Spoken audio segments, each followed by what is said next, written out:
Captain's Log, January 14th, 2016.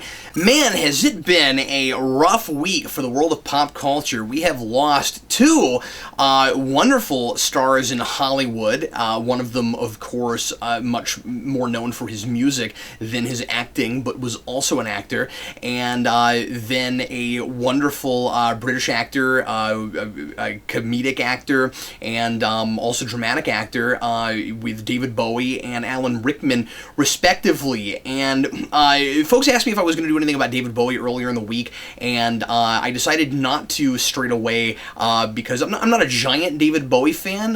Like a lot of people, obviously his music I was always peripherally aware of, and I had a tendency to love David Bowie every time I listened to him, but never just like sought it out. It was always one of those musicians who his music would show up on the radio in, like, classic rock radio stations, and obviously a lot of movies and things like that, and I would always find myself kind of drawn to it, but I never sought it out because I don't think I always realized it was exactly that it was the same person, which is a testament to how great David Bowie's music was, that he put out so much stuff that didn't all sound the same, and it was really easy for somebody that didn't follow his career and who grew up, later than when he was, I don't want to say in his heyday, because obviously he was still really popular in the 80s, but he had, his biggest stint, Ziggy Stardust and all that stuff in mid-70s,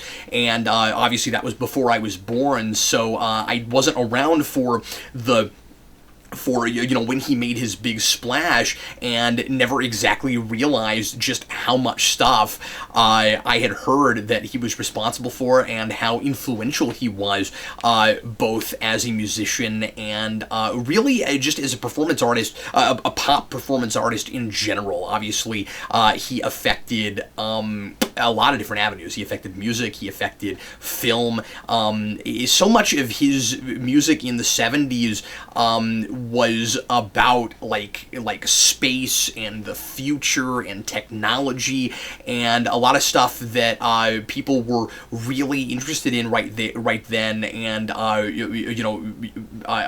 really interested in and really thinking about the possibilities of where we could go and what we could become as we were innovating with technology, and as computers were becoming a thing, and as we were, going to space and all of these things. And so science fiction was a really big deal right then, and David Bowie, and obviously that's not all he did, but a lot of the stuff that I've found myself loving from him kind of, is a lot of that stuff. But anyway, so I didn't think just making a video about David Bowie made a lot of sense, because certainly I'm not an expert. I don't know his stuff as well as a lot of other people that would have much more insightful things to say than me. But then when Alan Rickman passed away, I felt I need to make a Captain's Log just to talk about the things I do really appreciate from those guys. And now, I mean, this sounds awful, but now that there's two, I feel like at least,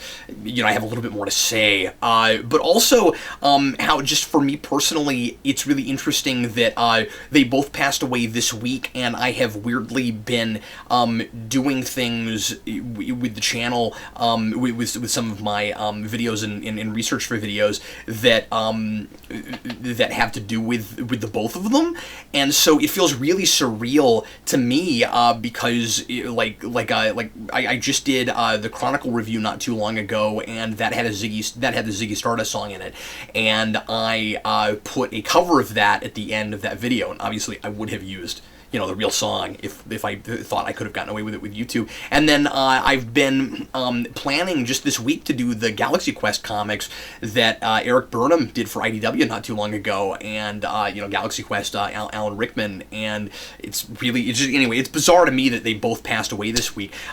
So I decided to go ahead and talk a little bit about them. Obviously, we've lost two big major influences in the culture, and I like them both very much, and it's always sad, to lose these great talents, especially when that they still had plenty of creativity and imagination and talent left in them to, they had more work left in them. Both of them were only 69, and it's also bizarre because they both died at the same age and they both died of cancer. I didn't look any further into it than that, and I don't know that anybody knows exactly what kinds of cancer either of them had. I know that David Bowie was really hush-hush about it, and I didn't look any farther into Alan Rickman, but they both died within days of each other at the age of 69 and of cancer. Really, really sad, but really kind of odd and surreal, that they both went the same week. So David Bowie, like I said, I had listened to his music some growing up, of course, like everybody, and saw Labyrinth, and Labyrinth always freaked me out. His performance in that is really neat, but I mean, like, that movie, I see, now I want to go back to it. I remember being freaked out by that movie when I was a kid and not sure I wanted to revisit it, but now I kind of feel like maybe I ought to.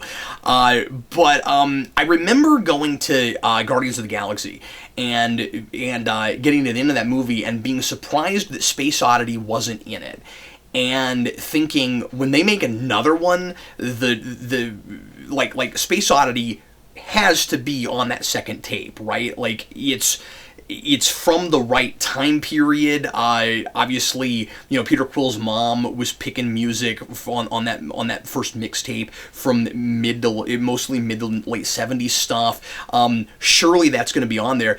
Came to find out this week that apparently he was supposed to get a cameo in Guardians 2, which would have been wonderful, and it's really a shame that didn't get to happen, but I would be really surprised, especially at this point, if not only I'm right about that and that song is there, or at least, obviously, some David Bowie song, but that would be the one, right?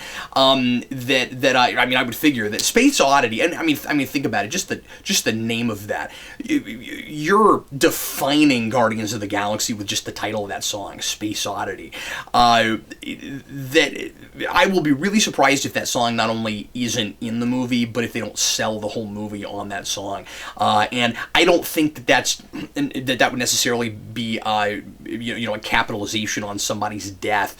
Maybe that's a fine line to walk sometimes, but in my opinion, it would be a wonderful tribute, and frankly, could be what they were planning on doing in the first place if he was going to get a cameo. So that's really sad. Apparently, he was also working on a new album, and an article that I read on Rolling Stone said that he had already had like 5 songs. I guess not in the can, not like studio ready, but had written and had demos for like 5 songs. And I'll be really surprised if those aren't released at some point. And if there's not, some kind of maybe sort of like with Michael Jackson, like a documentary about his working on that album, or who knows if there's any footage or anything. But at the very least, I would be real surprised if we didn't get another kind of album from him, or just a release of those songs. Alan Rickman, obviously, like I said, I always loved him in Galaxy Quest. He's obviously these days, I guess, best known for Severus Snape in the Harry Potter movies, and there was no other choice for Severus Snape. I always loved Alan Rickman for his very distinct voice, his dry wit, his sarcasm, and that 1,000-yard stare. He could be absolutely mortifying and hilarious all at the same time. He had one of those really distinct voices that was absolutely unmistakable and unrecognizable, and yet I always thought it was really cool that he was cast as the voice for Marvin the Paranoid Android in Hitchhiker's Guide to the Galaxy, because even though he has that unmistakable voice, it was always weirdly very much that same voice from the radio shows, from the Hitchhiker radio shows. Sounds a lot like it. And when I first heard him in that movie, I remember thinking, that sounds an awful lot like Alan Rickman, but then it also sounds an awful lot like whoever did the voice in the old radio show. And it turned out that it really was Alan Rickman, and that's really cool. Obviously, he's known also a lot for Die Hard, and I think that's the first place that a lot of people first noticed Alan Rickman.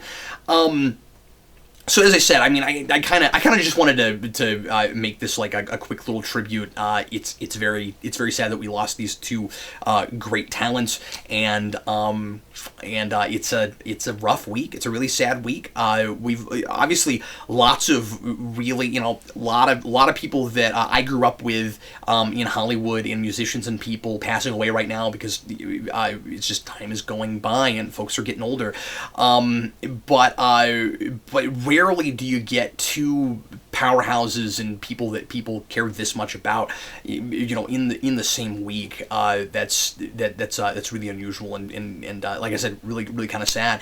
But anyway, so that's going to be it for me for today's Captain's Log. Would love to see comments and hear about other people's experiences growing up with either of these two important pop culture personalities, and if we have any really big Bowie fans or really big Alan Rickman fans, feel free to leave your comments and talk about your experiences with those people's work. And in the meantime, thanks a lot for watching, and this concludes today's Captain's Log.